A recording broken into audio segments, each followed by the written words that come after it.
Alors bonjour mesdames, on va reprendre notre cours sur le Rav Dessler. Alors, on est page 115 dans le Rav Dessler ici, le titre c'est Acharayut Abechira, donc la responsabilité qu'on a de faire des choix. Yesh Efrej Gadol, donc dit le Rav Dessler, il y a une grande différence, Ben Makom Nekudat Abechira, à l'endroit où on va devoir faire un choix, chez Kavu'u Minashamayim, qu'on a fixé Minashamayim. C'est-à-dire qu'on vit des épreuves, en fait, qui sont des épreuves qui permettent d'être en contradiction des fois avec soi-même, et ces épreuves elles nous permettent de devoir faire un choix. On est à la frontière entre ce qu'on a envie, ce qu'on n'a pas envie ou ce qu'on a envie de faire, et ce qu'on nous propose de faire. Voilà. Et donc le Rav Dessler expliquait qu'il y a une différence entre ce qui est proposé Minashamayim, oui, Veben Asher Kavo Adam Beatzmo, ou alors des choix qu'on a dû faire soi-même et qui ont entraîné chez nous cette capacité à devoir faire des choix, mais qui sont concentrés essentiellement sur des expériences de vie personnelles, des choix personnels. Alors le Rav explique. Avant Makom a des kodat Asheru Beatzmo. Iné ou Bachari Alav. Oui, quand la différence entre quand vous subissez quelque chose, quand on subit quelque chose, une épreuve, à quoi ça sert d'être éprouvé? À quoi ça sert qu'Hachem nous éprouve? Alors il faut savoir que essentiellement l'intérêt premier de l'épreuve, c'est d'arriver à mieux se connaître. Ça veut dire qu'on se connaît potentiellement, mais on ne se connaît pas forcément réellement. Et donc comment on va savoir qui on est fondamentalement? Quand on est éprouvé. C'est-à-dire que lorsque l'épreuve arrive, là on sait est-ce qu'on est forte ou on est faible. Est-ce qu'on a des convictions ou on n'en a pas? Donc l'épreuve permet de nous connaître. Ça veut dire Hachem, il ne veut pas simplement nous permettre d'accéder à quelque chose, évidemment, mais des fois simplement de savoir mais qui on est fondamentalement. Oui, ne pas être dans les expectatives de croire qu'on est cette personne, alors qu'au fond on ne l'est pas forcément. Et donc l'épreuve permet de dévoiler qui fondamentalement nous sommes. Et donc le Rav explique qu'il y a une différence entre lorsque la chose est provoquée par Hachem de celle qui est provoquée par l'homme. Il dit qu'Om Rav Zal, Avar Avera Veshanaba, Utralo. Oui, que si quelqu'un il répète une Avera, oui, il répète une fois, deux fois, trois fois, quatre fois une Avera, Utralo, elle lui est permise. La Gemara demande, Utralo, c'est un karatak, est-ce que tu crois que ce que la Torah interdit, elle lui permettrait? Et là, on a un cyclo qui est terre. Elle n'est pas permise à l'homme, c'est l'homme qui se permet de se la permettre. Se donne le droit de se la permettre. Ça veut dire qu'il va se passer un changement intellectuel entre la faculté qu'on a de savoir que c'est interdit, et tout à coup, ça nous devient permis. Qu'est-ce qui a pu faire que quelque chose qui au départ interdit devient permis? Quelque chose qui est interdit, on a cette neutralité de la faute. Et lorsqu'elle devient permis, c'est qu'à force de faire la vera, le désir de la faute transforme, c'est-à-dire déforme manifestement notre faculté à penser, parce que je ne peux pas m'en passer, parce que ça devient une addiction, parce que j'en ai besoin. Et cette faculté à penser que j'en ai besoin déforme la volonté que j'avais de me refuser à vivre l'expérience. Vous comprenez? Quand je désire quelque chose, je n'ai plus la faculté mentale à me dire non, je vais m'en priver, non, c'est interdit, non, je peux pas parce que mon cerveau, il va refuser de me faire souffrir, il va refuser de m'empêcher de vivre cette expérience. Et tout à coup, elle est obligée de devenir permise. Dans ma tête, elle ne peut pas être interdite parce que de s'interdire quelque chose qui est le produit d'un plaisir ou d'une manifestation personnelle, on ne va pas se faire souffrance. Donc on va devoir se la permettre intellectuellement pour pouvoir se penser que les choses, elles sont tolérées. Et ce changement intellectuel, c'est la forme, on va dire, de la punition de la faute. Qu'est-ce qu'on appelle la faute? Ce n'est pas les conséquences. On s'est déjà puni de se permettre quelque chose. C'est-à-dire que lorsque la Torah dit il est interdit de faire X Avera, X faute, c'est pas neutre en fait. Vous comprenez qu'il n'y a pas quelque chose de neutre derrière. Oui, il y a quelque chose qui est envahissant. Quand la Gemara explique, quand Rachid expliquait que quand Adam a fauté et le Yetzirah est rentré en lui, il y a une volonté première qui est rentrée en nous. C'est-à-dire ce désir, il est pénétrant, il est en soi. Maintenant, je l'ai dans moi, j'ai désiré cette chose, je l'ai en moi. Et quand je l'ai répété une fois, deux fois, trois fois, quatre fois, il se passe un phénomène psychologique qui fait que ce désir est plus fort que de se priver de ce plaisir. Voilà. Et donc intellectuellement, mon cerveau, il ne peut pas me priver d'une chose qui me fait plaisir. Donc il va dans le sens de ce que je désire, et donc qu'est-ce qui va se passer? Il va occulter, parce que c'est lui qui pense, il va occulter la gravité de la situation, pour me permettre de rentrer dans ce plaisir. Parce qu'il ne peut pas me priver d'une chose, il ne peut pas me trahir. Alors comme j'ai envie, qu'est-ce qui va se passer? Inconsciemment, l'interdit va devenir permis. Ça veut dire qu'on va occulter la gravité de la chose, parce que si je pense que c'est grave, alors je vais m'en priver. Et si je m'en prive, je vais souffrir. Mais comme je ne veux pas m'en priver, parce que je ne veux pas souffrir, donc on est obligé, mon cerveau dit, c'est pas grave. Pourquoi ça serait si grave que ça? Et pourquoi tu vas t'en priver? Pourquoi? Cette réaction-là, en vérité, c'est une réaction intellectuelle qui est issue d'un désir que je ne veux pas refouler. Voilà. Et donc, explique qu'en dessert, ça c'est la première punition que revêt la faute, c'est de pouvoir croire que c'est permis. Je suis puni de croire que c'est permis. Vous comprenez? C'est pas la punition n'est pas ce qui va m'arriver. Déjà, je suis puni de croire que ça m'est permis. Je suis puni de croire que... pourquoi ça fonctionne comme ça? Il faut aussi comprendre. Parce que, on a expliqué, parce que votre cerveau, il est au service de votre corps, au service de vous-même. Il vous sert, en fait. Voilà. Et comme mon cerveau, il me sert à réaliser ce que j'ai envie, parce que votre corps ne peut pas le réaliser si ce n'est pas pensé. J'ai envie de quelque chose, ben, tu as envie de quelque chose, ok, ben, comment tu vas le réaliser? Ben, je vais réfléchir comment je vais réaliser ce désir. Et donc je cherche intellectuellement à solutionner une problématique que mon corps ne peut pas résoudre, qui est celui de réussir à assouvir un besoin. Alors t'as faim, tu vas au frigidaire, t'as froid, tu mets un pull, t'as chaud, tu mets la climatisation. Voilà. Ton cerveau, il est au service de ton corps, donc le cerveau va servir on va dire, à soulager une souffrance corporelle ou un plaisir corporel. Maintenant, si mon cerveau est au service de moi, c'est un danger parce qu'il peut penser quelque chose qui est contre ce que j'aurais aimé avoir, contre soi en fait. Alors en fait, on a expliqué que le cerveau ne va pas simplement servir à réaliser un plaisir ou à réaliser quelque chose. Non, il va ici réussir à analyser ce que je désire. C'est-à-dire que quand vous avez envie de quelque chose, on étudie la Torah dans l'intérêt d'avoir la connaissance et de permettre à son cerveau d'analyser ce que la Torah préconise. Donc si la Torah dit que c'est interdit, ça veut dire que ce que tu crois qui est bien pour toi, qui est nécessaire pour toi, en fait, il va s'avérer que ça n'a pas d'avenir. Oui, vous allez voir qu'une avéra n'a pas d'avenir, donc j'ai le droit d'analyser ce désir et de savoir où ça m'amène, et de me dire stop, je m'arrête et je réfléchis. Pas à ce que je vais faire de ce que j'ai envie, mais à ce que j'ai envie est nécessaire. Est-ce que ce que j'ai envie m'amène quelque part? Où ça m'amène? Voilà. Et si je vois que ça m'amène à un mur, alors je m'arrête là. Je dis, maintenant, je vais essayer de me convaincre intellectuellement que ça, c'est pas possible de le vivre. Donc c'est ce qu'on appelle, donc si je le subis, je me punis moi-même. Et si je l'analyse, je me permets de me dire, attends, qui est-ce qui pense? Est-ce que c'est moi qui désire ou c'est cette volonté intérieure qui s'appelle, ce qu'on appelle le Yitzhara, qui veut m'amener quelque part? Mais c'est toujours vous qui pensez en fait. Vous avez compris? Quand vous avez désiré, quelqu'un qui a désiré une avéra, c'est lui qui pense. C'est lui qui pense. En fait, mais le problème, mais d'où vient le désir qui m'amène à la pensée? D'où vient le désir qui m'amène à la pensée? Quand on dit les tsarés dans le cœur de la personne, c'est-à-dire qu'au départ, avant de réfléchir, il faut désirer. Qui c'est qui est la pulsion première? Qui c'est qui m'amène à désirer la chose? Voilà. Ben moi je dis, c'est moi. Puisque c'est moi qui pense, c'est moi qui désire, c'est moi. En fait, c'est pas vous. C'est ça qu'il faut comprendre. Il y a quelque chose en nous qui nous pousse. Ouais. En fait, ça a été organisé pourquoi? Pour faire un choix.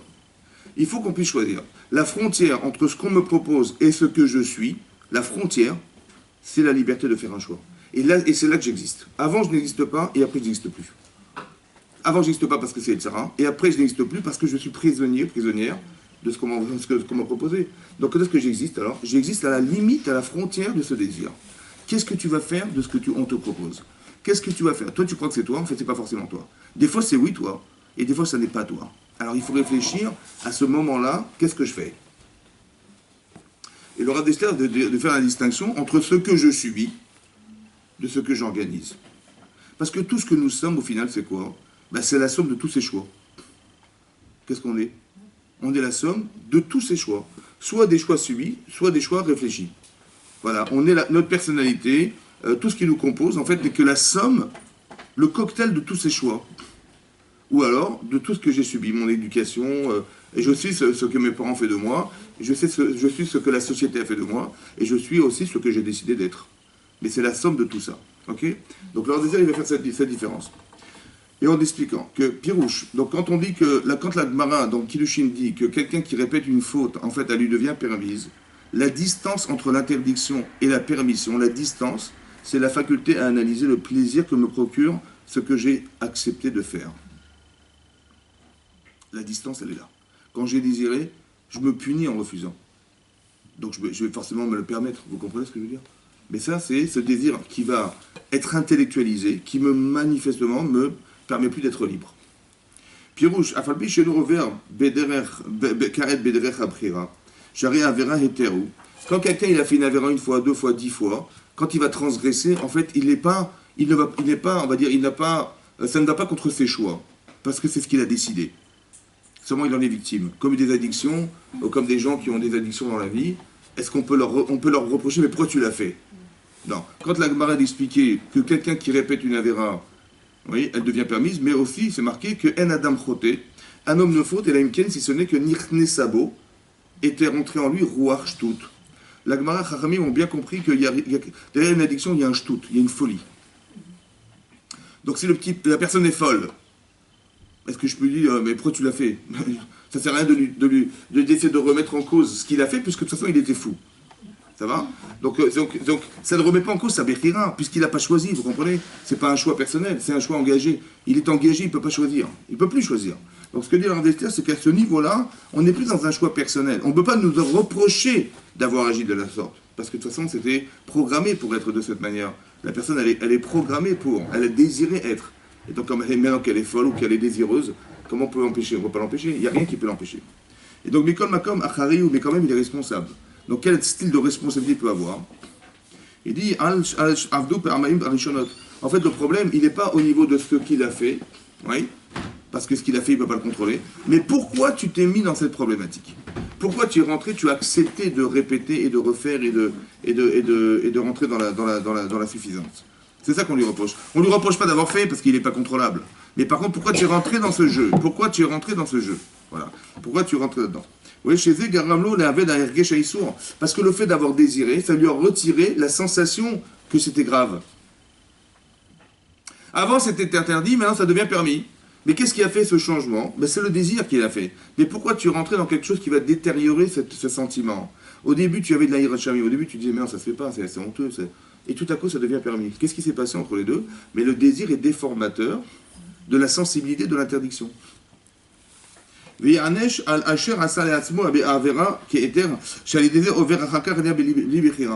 fait, ce qu'on peut lui reprocher, c'est pas d'avoir fait la Avera, parce que de toute façon c'est trop tard. C'est d'être rentré dans un système dans lequel la personne va être désensibilisée à la problématique. Voilà. C'est ça qu'on va lui reprocher. Pourquoi tu es rentré? Mais pour lui reprocher, il faut qu'il soit au courant. Il faut savoir que quand on fait quelque chose, on est investi d'un désir, et que la Vera n'est pas neutre, et que ce système-là, il est engendré par le fait que Hachem, il a créé le monde de cette manière, que quand on fait une Avera, ben, c'est pas neutre, on est investi d'un désir. Le désir étant pénétrant, eh ben, je vais réfléchir, je vais d'abord désirer, et je vais réfléchir à rechercher ce plaisir que j'ai en moi. L'otaturu acharé de vafrem dit la Torah, ve'acharé nechem, alors que l'habitude c'est l'inverse, c'est parce que tu vois que tu désires. Non, c'est faux en fait. C'est vrai la première fois, c'est vrai la troisième fois, mais à un moment donné, c'est parce que je désire que je regarde. Je cherche à assouvir un besoin qui est personnellement intégré en soi. Et je cherche à... Donc le problème, il n'est pas dehors. Ça ne sert à rien de fermer les yeux. Ça ne sert à rien de fermer les yeux, le problème, il est interne. Il faut solutionner intérieurement quelque chose pour se permettre de pouvoir voir de façon cohérente un jour. Mais c'est pas parce que je vais fermer les yeux, parce que quand je ferme les yeux, en fait j'ai un plaisir que je n'arrive pas à s'ouvrir, je dis bah c'est pas grave, je regarde pas. Ok, tu regardes pas une fois, deux fois, avant tu craques et tu dis bah c'est trop tard, j'arrive pas et j'y arrive pas. En fait le problème il n'est pas dehors. Le problème il est dedans. Comment? Il faut d'abord comprendre en quoi ce que j'ai désiré était faux. Et quand je l'ai compris, alors je vais voir différemment. Mais pas l'inverse, en disant je vais me priver de regarder pour ne pas éveiller ce désir en moi. Ça n'a aucun sens. Parce que le désir, on l'a en soi, il est là. Quelle est l'origine du désir finalement? Est-ce que c'est Akadosh qui met en soi Oui. Mais oui. Ça fait partie du jeu. Ça veut dire que Hachem, il a créé le Yetzirah. Il y a un Yetzirah intérieur et un Yetzirah extérieur. Oui. Donc il faut savoir que quand, par Madame Aïchem Afodé, ou quand la Gemara expliquait qu'il y a un phénomène psychologique qu'il faut comprendre, que quand je répète quelque chose, ça me donne de l'assurance. Ou bien ça me donne envie.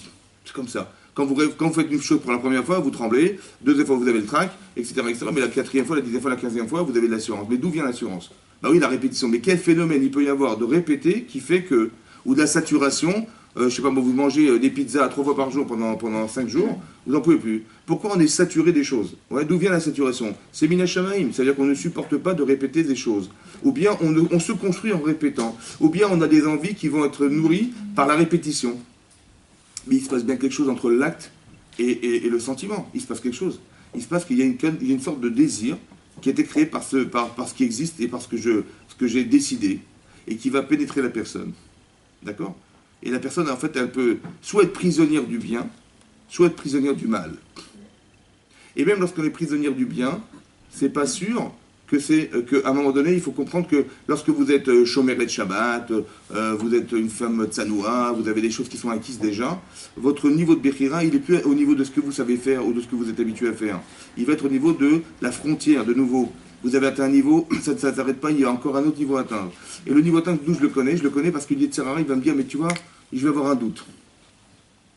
Et la frontière, c'est là que je vais évoluer. Avant, je n'évolue pas parce que c'est acquis. Mais c'est après, à la frontière de ce que le Yetzer Hara me propose, parce qu'il y a Yetzer Hara de l'un, il y a Yetzer Hara de l'autre. Mais la frontière de ce Yetzer, c'est mon doute, en fait, ou c'est ce qui me rend perplexe, c'est ce qui me fait douter, c'est ce qui me fait hésiter, ou bien ce qui m'engage. Ça peut être fort aussi. Hein. Quand j'hésite, ça veut dire que j'ai du bien et du mal, mais je ne sais pas quoi choisir. Mais il y a des fois, c'est tellement fort que j'arrive même plus à contrôler. Ça va? Et donc à ce moment-là, je sais quelle est la frontière. C'est quoi la frontière? En fait, c'est est-ce qu'il y a quelque chose qui contredit ça? Est-ce qu'il y a un sentiment qui n'est pas un sentiment intellectuel, mais émotionnel, qui me permet de contredire ce désir? Un petit peu comme dans la parashat Yitro, là, dans sa parashat de cette semaine, c'est marqué que Yitro, il a entendu deux choses, deux informations qui l'ont révolutionné. L'ouverture de la mer Rouge, oui, et la guerre contre Amalek.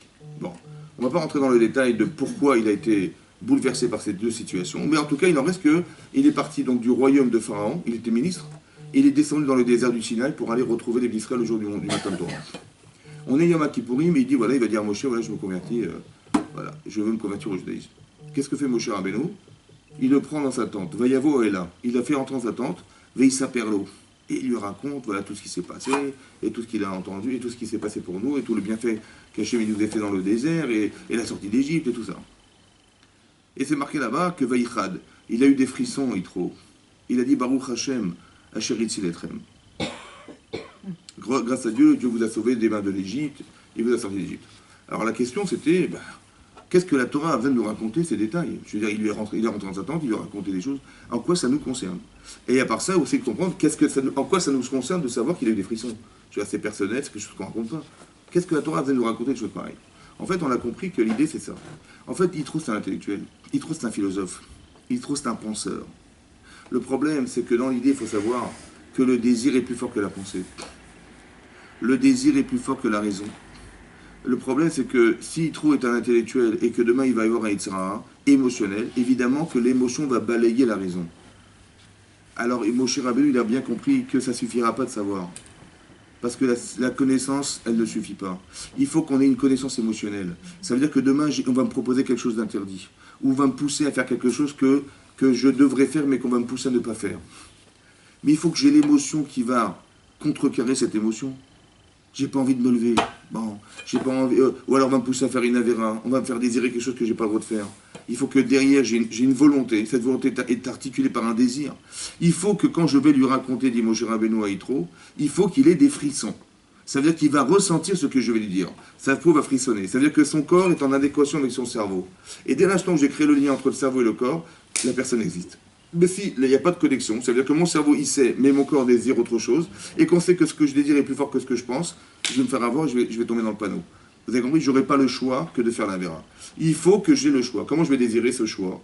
Comment je vais désirer penser? Parce qu'il faut qu'il y ait un équilibre. Quel équilibre? Que mon corps ressent ce que ma tête, que mon corps, on va dire, que mon corps ressent des choses. Vous voyez, ce sentiment-là, parce que votre corps réagit à des situations.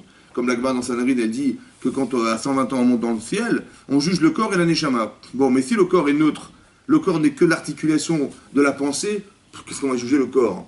C'est comme si on dit le criminel, on va juger son arme et lui. On va juger l'arme. L'arme, c'est quoi? C'est que l'objet, l'outil de son crime. Est-ce que le corps est l'outil de l'homme? Est-ce que le corps est l'outil de la neshama? Ou bien non, il y a quelque chose dans le corps qui contredit sa neshama. Nefesh Raya, il y a une partie animale. En l'homme, en l'être humain, Nefesh Raya, il y a une partie animale, comme les animaux sont appelés Nefesh Raya, il y a une partie animale dans l'être humain qui contredit la Neshama. Ça veut dire qu'on est en permanence, en contradiction permanente avec soi-même. Et comment je vais réussir à faire le shalom entre ma partie animale et ma partie cérébrale?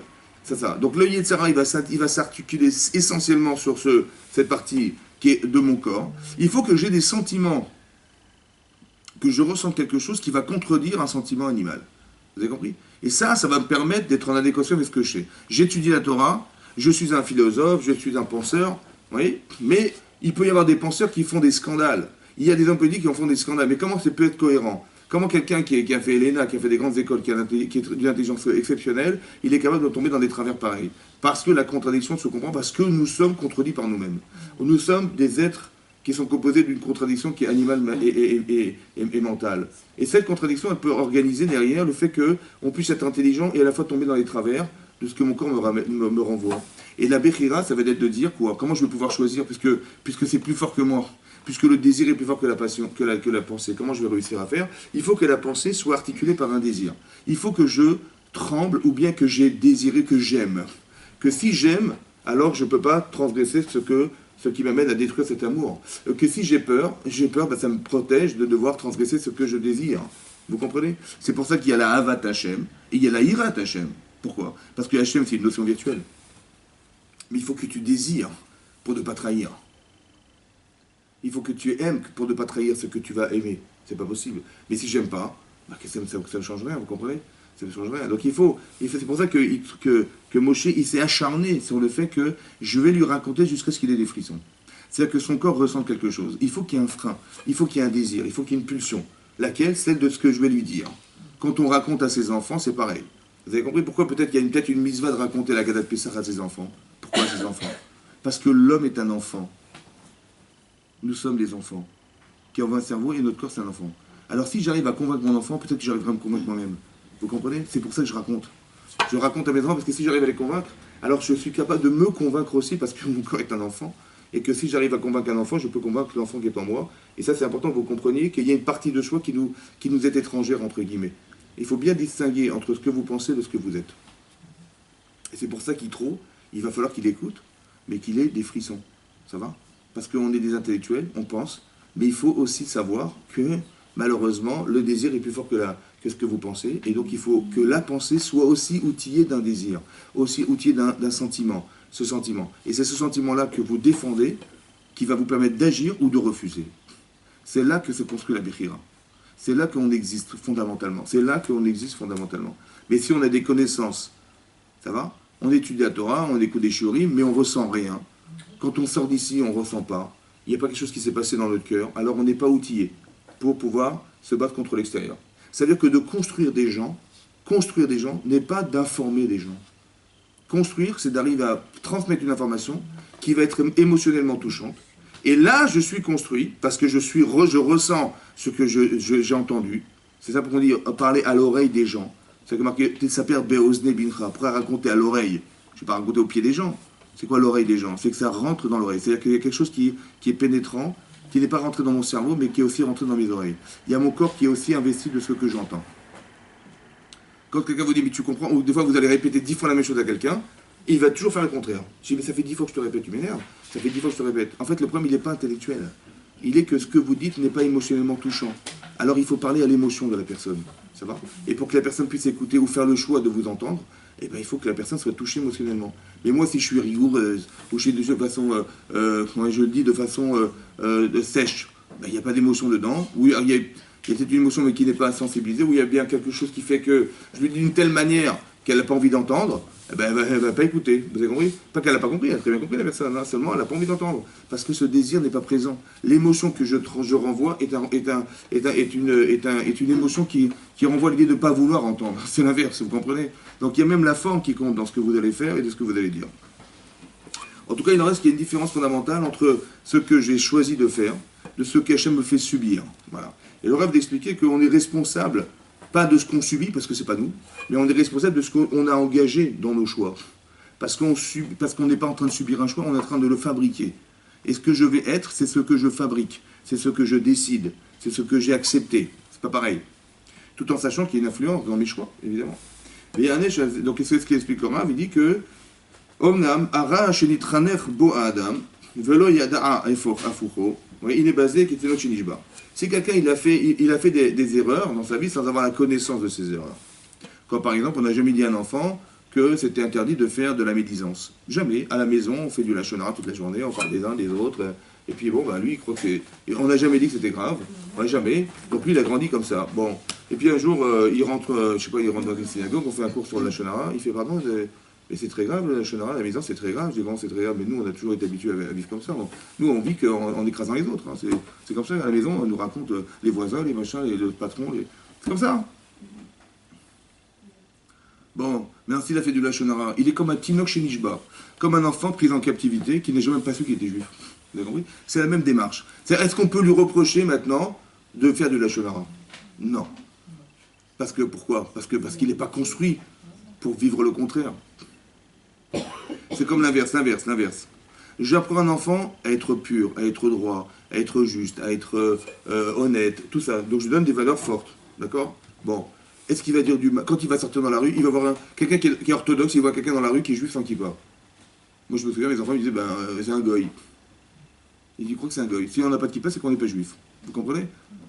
Bon, je lui dis, mais comment tu parles des gens? Ça se fait pas. Est-ce que je vais le gronder? Mais non, c'est logique. Mais c'est logique. Parce que pour lui, ce que je lui ai enseigné, il l'a accepté. Donc ce qui est contraire à ce que je lui dis, c'est parce que c'est pas ce que je lui dis. Vous comprenez ou pas? C'est-à-dire que quand on construit des gens dans le Hémet, il faut faire attention. Pourquoi faire attention? Parce que c'est super.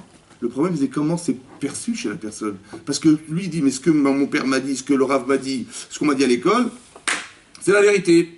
Mais tout ce qui contredit la vérité, c'est forcément du mensonge. Donc il va faire un rejet de la personne en disant, mais cette personne n'est pas cachère, je m'en refuse, je ne veux pas le voir, je veux pas... Est-ce qu'on t'a appris la Torah pour te refuser à vivre? Ben, bien sûr. Par exemple, les frères de Yosef, lorsque... Là-bas, c'est Rachid. Rachid explique que quand ils ont entendu le rêve de Yosef, ils ont marqué, ils ont dit, mais quand tu vas régner sur nous, tu vas nous gouverner, Lo yachlou d'abero les shalom. Il ne peut plus le voir. Lo yachlou d'abero les shalom, ça veut dire qu'il ne pouvait plus dire bonjour. Et Rachid expliquait, il dit bien que ce qu'ils ont dit, c'est bien que le fait de se refuser à dire bonjour à son frère, ça se fait pas. C'est un gnaï, c'est honteux, ça se fait pas. Mais quand même, on apprend aussi un jvar. C'est louable, parce qu'ils n'étaient pas hypocrites. Loïd dibrou Rachidi, echad bepe, echad belev. Ils n'ont pas dit oui, on fait les salamalek, on était super et tout, bien dans son dos, on va raconter de la chanara. Non, ils ont dit franchement, on ne peut plus te voir. Donc d'un côté, ils étaient francs, donc c'est une franchise, donc c'est bien, c'est ce qu'on attend d'eux. Mais d'un autre côté, la franchise les amène à quoi? À se séparer de leurs frères. On a souvent expliqué que lorsque la Torah dit à Adam Arishon, avant de créer l'homme, après avoir créé l'homme, Hachem dit Lotov, Heyot, Adam Levado, ça n'est pas bien d'être seul, ça veut dire quoi? Parce que quand je fais du Lachon Hara, quand je me sépare sous prétexte de vérité, c'est que je suis indépendant. C'est vrai ou pas? Mais qui c'est qui est indépendant? C'est Hachem, qui crée quelque chose qui dépend de lui, mais lui, il ne dépend de rien. Mais quand je dis, mais je te connais pas, mais on peut plus se voir. En fait, j'ai l'impression de devoir être indépendant, je suis comme Hachem, quoi. Ce qui existe a besoin de moi, mais moi, j'ai besoin de rien. C'est pas possible, vous comprenez? C'est l'Otov. J'ai toujours besoin, je n'existe pas sans les autres. Pour deux raisons. Parce que pour m'exprimer, il faut que l'autre existe. Et pour connaître la limite de ce que je suis, il faut que l'autre existe. On est juif parce qu'il y a des goïms. Il y a du kasher parce qu'il y a du non-kasher. Il y a du tamé parce qu'il y a du tahor. Mais s'il n'y a que des juifs sur la terre, il n'y a pas de juifs. On est des êtres humains. La différence existe, la frontière, c'est l'autre. Je ne peux pas exister seul. Donc quand je dis, mais je peux plus te voir, mais tu sais ce que tu as dit, mais c'est insupportable, je peux plus te parler. Donc je dis, si j'ai raison, ça veut dire que je suis seul. Et si je suis seul, c'est l'otov. Vous comprenez comment on peut être manipulé? Ça veut dire qu'on apprend d'ici que même quand on apprend le Hémet à des gens, on n'apprend pas le Hémet pour se séparer des autres. À quoi ça sert d'apprendre la vérité alors, puisqu'elle nous sépare? On apprend la vérité pour avoir de la peine pour ceux qui ne l'ont pas.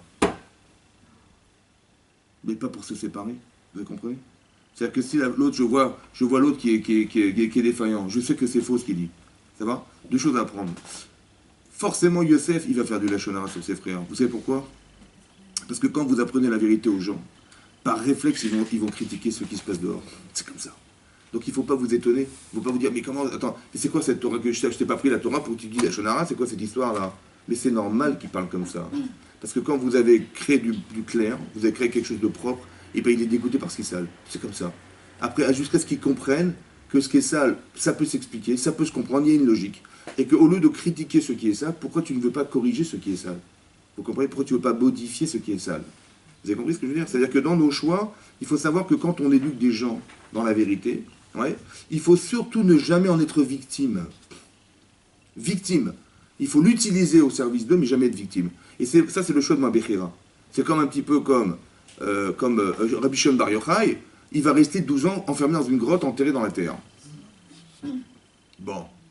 Il a fait un sacrifice humain qui est démentiel. Pourquoi? Pour la Torah. Pour Hachem. Pourquoi? Parce que Rabbi Shimon Bar Yochai, il avait des vêtements, il ne voulait pas les salir, ni les user, parce qu'il fallait prier avec des vêtements propres. Dit l'Akbar dans le Shabbat, il se déshabillait pour les mettre de côté, pour que quand il va devoir prier, il était bien habillé et propre devant Hachem lorsqu'il va prier Hachem. Il est prêt à s'enterrer dans la terre pendant 12 ans, en ayant la peau complètement desséchée, avec des crevasses dans la peau, une souffrance énormissime. Pourquoi? Parce que ça ne se fait pas de prier, vous savez, ça ne se fait pas de prier avec des vêtements sales. Vous imaginez un peu, si je dis, je reviens du sport, je suis mal habillé, je vais faire la prière. Je dis, non, tu vas t'enterrer dans la terre, mon vieux, et tu vas prier dans la terre. Ah bah oui, c'est comme ça, hein, il faut les garder pour tes vêtements. Ça vous vient à l'esprit de faire un truc pareil? Non. Mais c'est-à-dire qu'il y a un investissement énormissime, qui a duré pas 10 jours, pas 12 jours, pas 12 mois, 12 ans. 12 ans. Bon, il a eu le temps avec cette volonté permanente de vouloir accepter l'idée d'étudier la Torah dans ces conditions, c'est énorme l'investissement personnel. Donc quand il sort dehors, dans la grotte, il voit des gens qui labourent la terre et qui n'ont rien à faire d'autre que labourer la terre. C'est normal qu'il va réagir violemment? C'est normal, évidemment. Donc quand Hachem il voit les gens, il les détruit. Il les détruit, ça veut dire qu'il va leur dire, mais qu'est-ce que vous faites dans votre vie? Mais vous n'avez rien à faire d'autre que de labourer la terre. Et la Torah, alors c'est quoi la Torah? D'accord? Donc il est tellement... Ça devient violent. Pourquoi? Parce qu'il est tellement investi de cette vérité qu'il ne supporte pas que les gens puissent faire le contraire. Qu'est-ce que lui dit Hachem? Tu es venu détruire mon monde, alors retourne dans la grotte. C'est-à-dire qu'il va faire un travail psychologique, lequel? C'est de se dire, cette vérité, elle existe, elle est vraie. C'est pas parce qu'elle est vraie que je vais faire subir les autres de la vérité qui est la mienne. C'est-à-dire que moi, j'ai un niveau de vérité qui est insupportable pour ceux qui est un agriculteur, le type qui laboure la terre. Est-ce que je peux lui dire, tu vas étudier 24 heures sur 24? Il ne peut pas. Donc je vais essayer de m'adapter, que ce que je vais dire est à la proportionnelle de ce qu'il peut supporter. Mais pas que je vais lui imposer. C'est comme si vous vous réveillez, on vous met une torche dans les yeux. Bon, je dis, mais c'est ça la lumière, c'est ça la lumière. Mais moi je suis dans l'obscurité, tu me mets la lumière en pleine figure, mais évidemment que c'est insupportable. Mais c'est ça la vérité, vous comprenez? C'est ça la vérité, je ne pourrais pas la supporter. Il faut faire attention que, sous prétexte de vérité, qu'on puisse faire des choix qui soient adaptés. Ça veut dire que tu peux pas avoir un discours pour quelqu'un qui ne comprend rien à ce que tu lui dis, en lui disant, mais je suis désolé, c'est ça la vérité, et moi je me débarrasse en lui disant, voilà, c'est comme ça qu'il faut que tu vives. Ou quand quelqu'un, il dit, j'ai tellement peur, parce que je sais que manger des verminacha et des animaux vivants c'est interdit, je sais que de fréquenter des femmes, d'avoir des mœurs légères c'est interdit, j'ai tellement peur de ça que ce que je vois c'est ce que mes frères ils font des bêtises. Si je vois quelqu'un qui s'approche pas d'une femme, je dis voilà, mais il a directement été avec elle, vous comprenez? J'ai tellement peur de ça, je suis tellement émette que la vision que j'ai est déformée parce que je soupçonne que, mais qui c'est qui me fait croire? C'est ça le problème. Est-ce que c'est ma vérité qui me fait croire ou c'est celui qui voudrait me détruire qui me fait croire? Parce que dès qu'on imagine, dès qu'on rentre dans l'interprétation, bah oui, ça peut être que ça, c'est logique. Je ne sais pas qui pense. Est-ce que qui pense? C'est mon Yitzhara qui me dit oui la vérité ou c'est mon Yitzhara qui me fait croire? Je ne sais pas. C'est ça qui est difficile. Comme par exemple, Moshe Rabbeinu, il vient de descendre du mont Sinaï. Il va monter sur le mont Sinaï, donc il est désigné pour être l'homme qui va monter sur le mont Sinaï pour recevoir la Torah. Bon, qu'est-ce qu'il fait du matin au soir? Il est assis sur sa chaise, sur son trône, et les gens sont debout du matin au soir devant lui, ils attendent, ils font la queue. Mina Erev Adaboker, du matin au soir, pour qu'on réponde à leurs questions. Et la Torah décrit ça comme quelque chose qui dérange, en fait, Yitro. Parce qu'il dit, mais comment ça se fait qu'il est lui assis et les gens sont debout? Et donc il va voir Moshe, il lui dit, mais Madoua, pourquoi Atayoshem Levadecha, tu es assis seul sur ton trône, et le peuple, il est Ahmed Minaboker Adaïrev. Du matin au soir, ils sont debout. Alors il lui répond, j'enseigne la Torah. Vous savez, les gens ont des problèmes dans la vie, ils ont des conflits de couple, des conflits financiers, des conflits... ils viennent me voir, et puis j'en profite, un, pour les aider, et deux, pour leur apprendre la Torah, les mitzvot.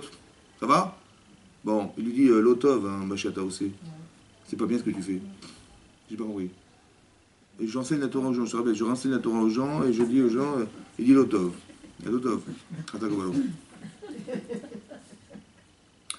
Lotov. Alors, en fait, le problème, c'est pas ça. En fait, Moshe n'a pas compris ce qu'il a dit. Il lui a dit, mais comment ça se fait que tu es assis? Tu es assis. Ça va? Ça te va bien? Eux, ils sont debout, tu es assis. Lui, il croyait, mais quel métier tu fais? Mon métier, c'est d'enseigner la Torah aux gens. Si je ne sais pas quel métier tu fais, je lui ai dit, comment ça se fait que tu le fais de cette manière?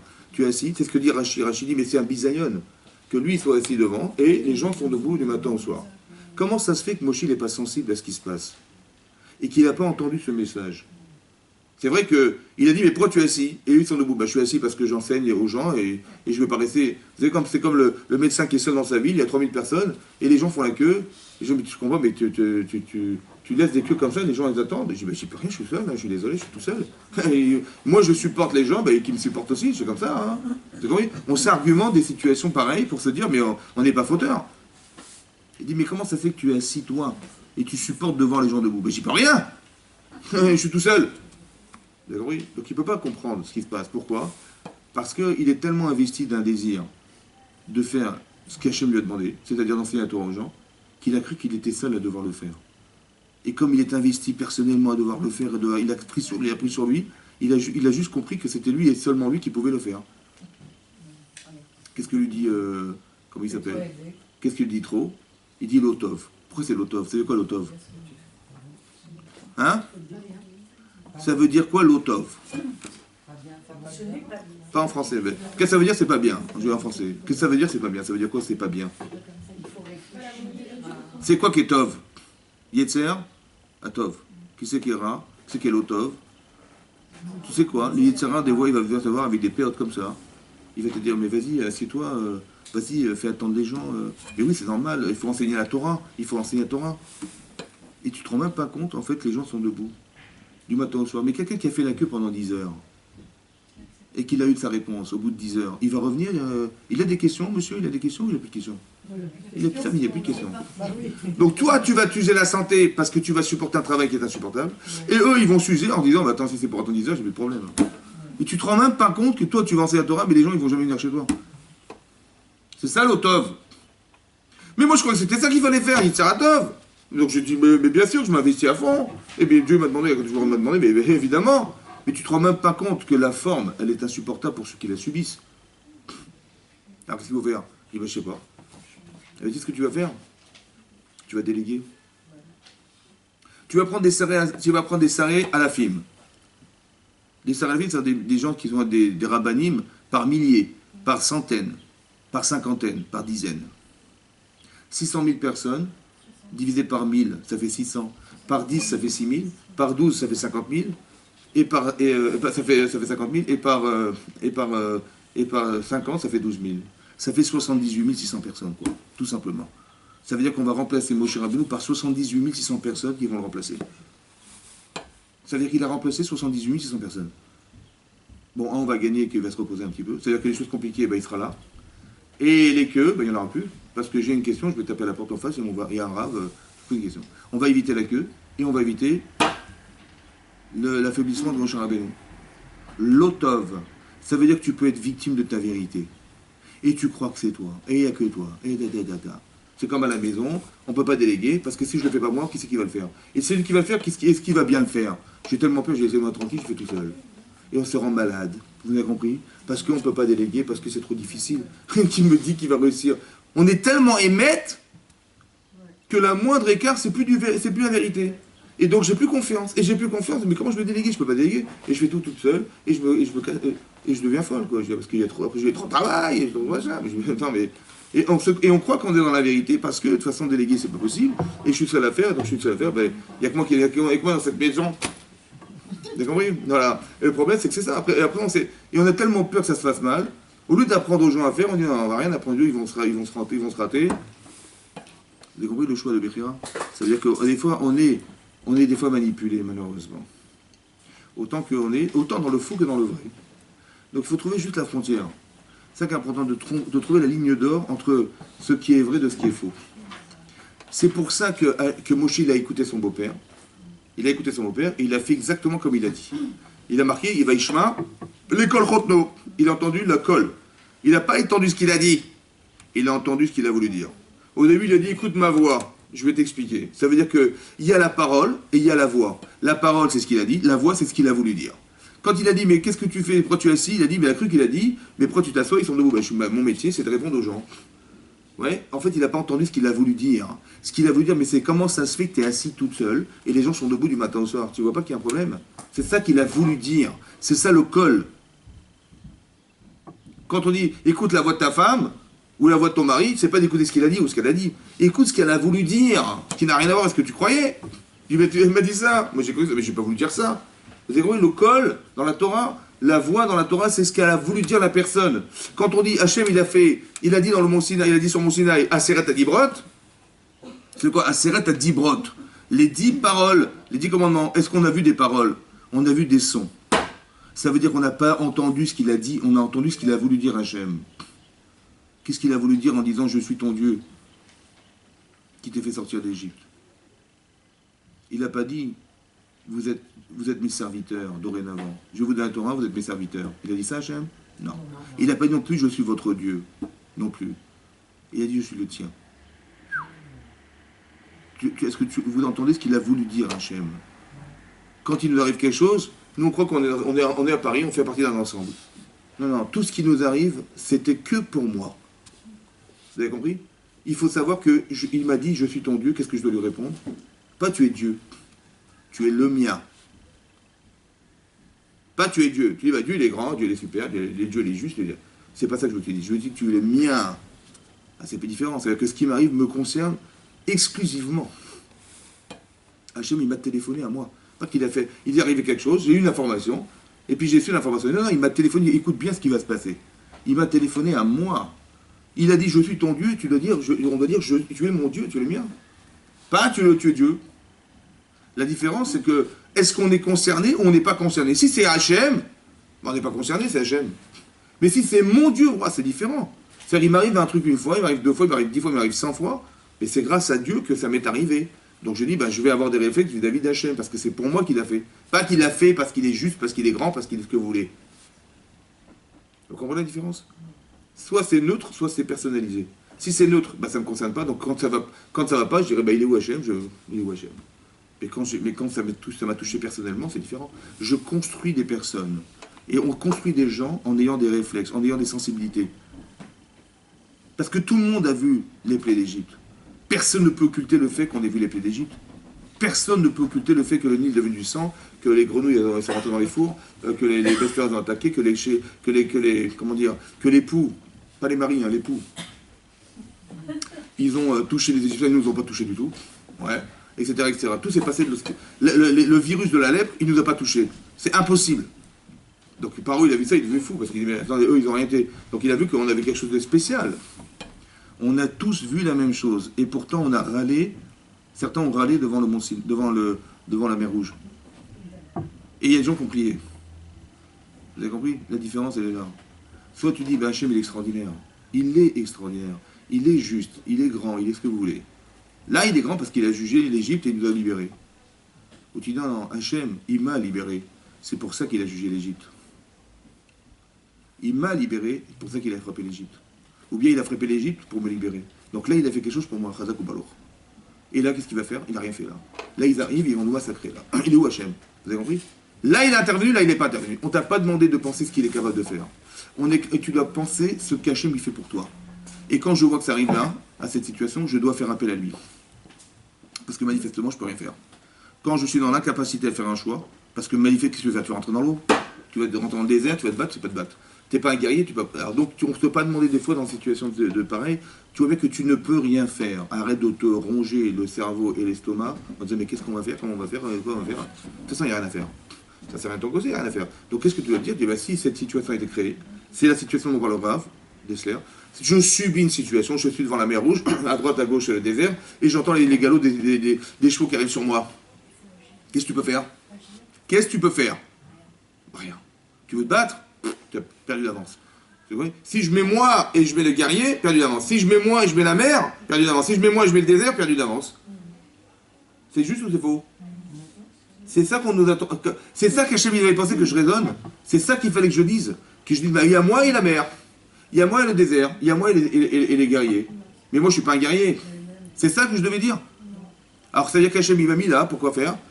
Pour que je m'angoisse. Voilà, il savait pertinemment que je ne pouvais pas nager, il savait pertinemment que je ne pouvais pas rentrer en désert, il savait pertinemment que je n'étais pas un guerrier. Donc Hachem il a fait exprès pour m'angoisser la vie, voilà, Chazak ou Balour. Il a fait ça pour m'angoisser la vie. Ou bien pour me dire, mais si tu peux rien faire, mais fais appel à moi. Et quand tu verras que tu ne peux rien faire, c'est là que tu vas te rendre compte de ce que je suis pour toi. Bah bon, comment? Bah vas-y, demande-moi.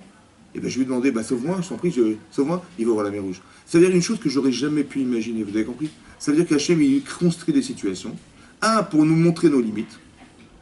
Il y a des gens qui vont se plaindre, et il y a des gens qui vont dire, ils vont faire appel à lui. Ben c'est ça la limite. La Bechira, c'est la frontière entre l'Yetzeratov et Yetzirah. Quand est-ce que j'existe? Quand j'ai décidé, soit de refuser ce que Yetzirah me propose, soit d'accepter de faire à l'inverse de ce qu'il me propose. Ça veut dire, il me dit, va faire une affaire, je dis non, je décide non. Mais comment je peux dire non, puisque j'ai envie? Il faut que mon désir de dire non, il soit aussi fort que celui qui me propose de désirer, de dire oui. Au moins aussi fort, au moins égal. Quand je suis au gaz, je dis, ah, je sais pas quoi faire, je suis embêté, mais quand j'ai construit ma personne, construire, ça veut dire que j'ai l'émotion de ce que je sais, je peux me battre contre eux. Quand vous voyez des gens qui font des bêtises, on dirait des gamins. Mais on dirait des enfants. Mais pourquoi c'est qu'eux sont des enfants? Vous êtes des adultes. Mais comment vous êtes devenus des adultes et ils sont des enfants? Parce que vous avez cette connaissance qui vous rend responsable. Mais cette connaissance, elle n'est pas seulement dans votre cerveau. Et si elle est que dans votre cerveau, ben, on ne peut pas les juger parce qu'eux, ils font des choses que je ne fais pas. Mais quand est-ce qu'on peut le faire? Parce que moi, si on m'avait proposé de le faire, j'aurais dit n'importe quoi, je ne vais jamais faire une chose pareille. Ça veut dire que j'ai choisi d'être cette personne. On était des jeunes filles, on est devenues des femmes. On est des femmes, on est devenues des mères. Des mères, des belles-mères.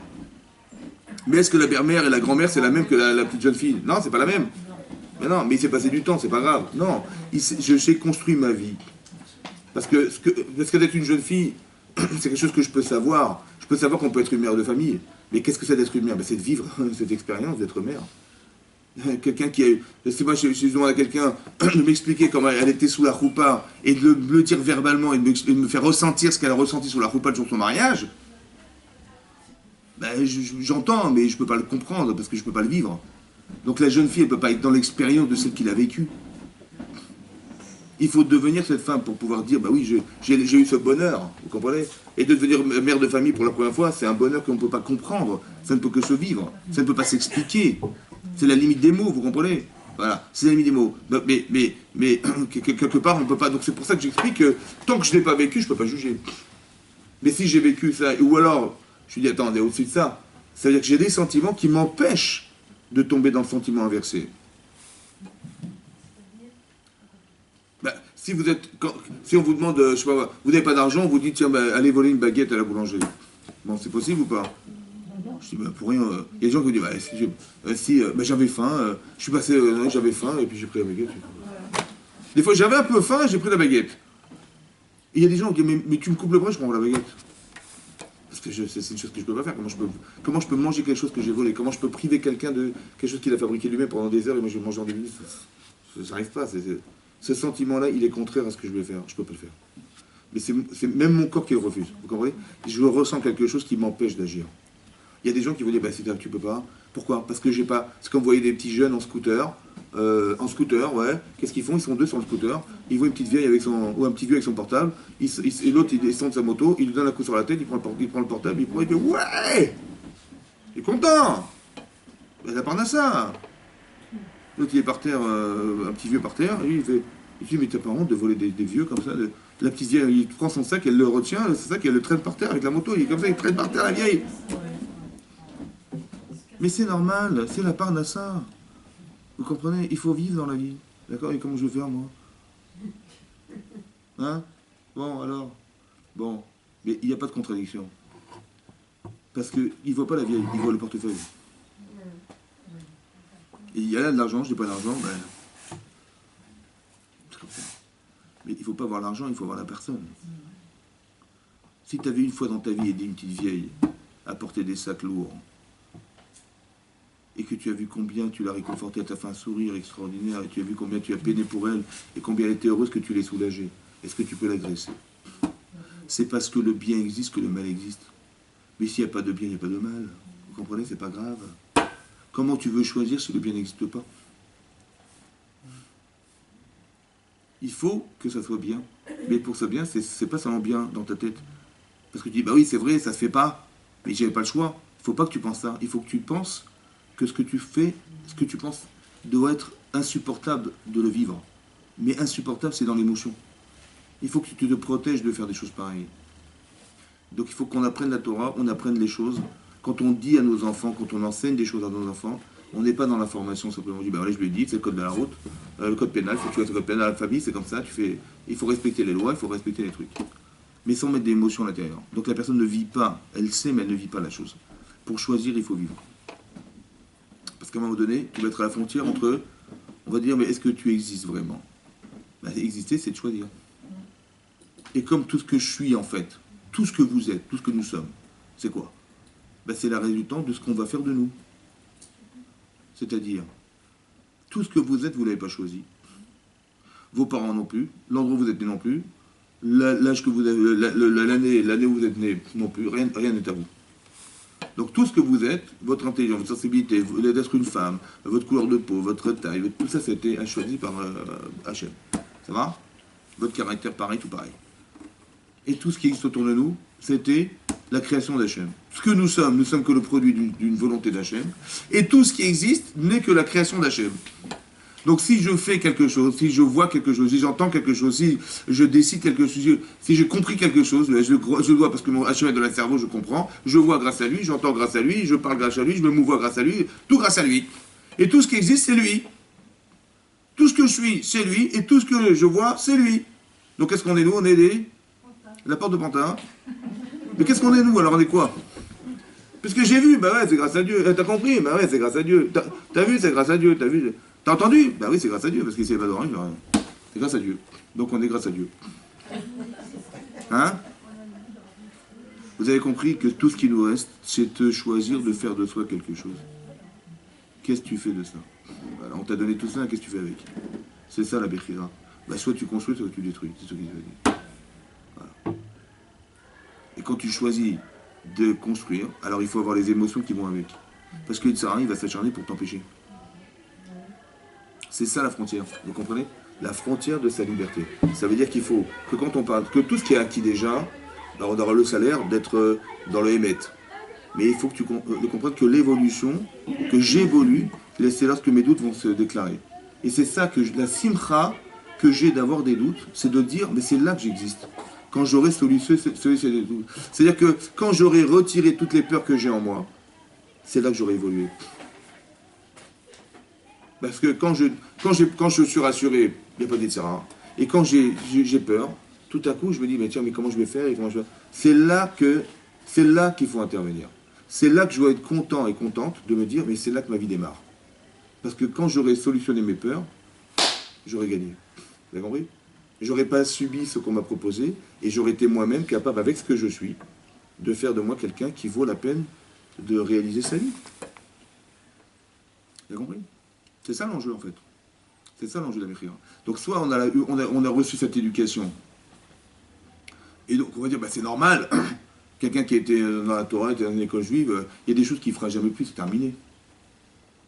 Mais vous avez compris? Donc ma Bechira, mon niveau de choix, il n'est pas le même que celui qui n'a jamais été éduqué dans la Torah. Mais c'est logique. C'est logique que quelqu'un qui a pas été éduqué, il ne va pas mettre de film tous les matins, c'est logique. Mais c'est quoi ce qu'il plaît, il me met les films tous les matins, à quel niveau il a? Est-ce qu'il est fréquentable? Vous avez compris? Bon, donc le niveau de choix, il n'est pas le même. Mais seulement, il faut comprendre qu'il y a une logique derrière. Que s'il n'est pas comme tu es toi, eh ben c'est parce qu'il n'a pas vécu la même chose que toi. Mais c'est pas grave, c'est Hachem qui l'a mis là-bas. C'est Hachem qui a décidé qu'il serait dans cette famille. C'est Hachem qui a décidé que ses parents qui avaient ce niveau-là, ils vont enseigner ce qu'ils peuvent. C'est Hachem qui a décidé. C'est comme Hachem, il a décidé que Moshe Rabbeinu, à 3 mois, il va se retrouver au palais de Pharaon. Il va devenir quoi, Moshe Rabbeinu, dans le palais de Pharaon à 3 mois? Hein? Il va devenir quoi? Un petit prince égyptien. C'est lui qui l'a mis. Mais c'est là qu'il fallait le mettre. Ah bon? Mais non, il fallait rentrer dans une yeshiva direct. Parce que bah, c'est lui qui va enseigner la Torah au Klal Israël quand même. Et c'est Hachem qui a décidé. Donc je ne peux pas regretter ce que j'ai subi. Par contre, ce que je dois devenir plus tard, ça ne peut se passer que si je suis là. C'est ça que je dois comprendre. C'est parce que je suis là que je vais me battre contre la rue. Et c'est comme ça que je vais devenir la personne adéquate à pouvoir... Parce que si j'avais vécu ailleurs, j'aurais pas fait d'effort, et en fait, je serais jamais... Il n'y aurait pas eu de choix qui m'aurait construit dans ma vie. Jamais, jamais, jamais. C'est comme Rivka, pareil. Son père, c'est Bethuel, c'est un rachat. Son frère, c'est Lavan, c'est un rachat. Et elle vient pas d'Anara, c'est une ville de rachat. Bon, et madame, elle devient la femme de Yitzhak Avinu, qui a fait la Kenat Yitzhak, Radak ou Balour. Mais comment ils ont fait le chidour? J'ai pas compris. Ben parce qu'elle s'est battue contre la rue, contre son père, contre son frère, contre tout ce qui... Et donc elle a fait sa propre... Elle a fait ses choix. Vous avez compris? Elle s'est battue par vérité contre ce qui l'agresse. Et elle est devenue forte. Et cette femme, elle a fait sa Akedat Yitzhak. Elle est devenue la femme d'Yitzhak. Lui, il s'est battu pour donner sa vie pour Hachem, et elle s'est battue pour défendre ses idéaux vis-à-vis de la route qui l'agresse. Mais si tu la mets ailleurs, il n'y a pas d'agressivité, il n'y a pas de combat, il n'y a rien. Donc elle est fragile. On se muscle en refusant des choses, ou on se muscle en agissant contre soi. C'est comme ça qu'on se muscle, comme une musculation. Si vous faites des haltères, vous allez voir, vos muscles vont gonfler. Mais si vous ne faites pas d'haltères, quelqu'un qui s'est cassé le bras, il ne bouge pas le bras pendant un mois, il faut faire de la rééducation. Hein. Son muscle, il s'atrophie. Donc si je ne me bats pas, je suis faible. Donc la faiblesse, ma peur, mes machins, si je dis, j'ai peur, je fais rien. Je fais rien. Je vais bien, fais rien, mais tu vas rester pas musclé, hein, c'est comme ça. Et si tu te confrontes à la situation, où tu te bats contre ce qui t'arrive, tu vas muscler tes idéaux, tu vas muscler ce que tu défends. Soit de faire, soit de le refuser à faire. Tu refuses, donc tu muscles ce que tu as pensé pour refuser, et si tu agis contre ce qu'on veut te faire, tu vas muscler ce que tu avais désiré faire, dans la vérité qui t'incombe. Mais c'est là qu'on existe. C'est là qu'on existe, c'est là qu'on devient quelqu'un. Avant, on est des, je sais pas quoi, et après on est manipulé, on est pris au piège. Donc on existe vraiment dans la frontière de cette limite. Vous avez compris? Chazak ou Baruch? Chazak.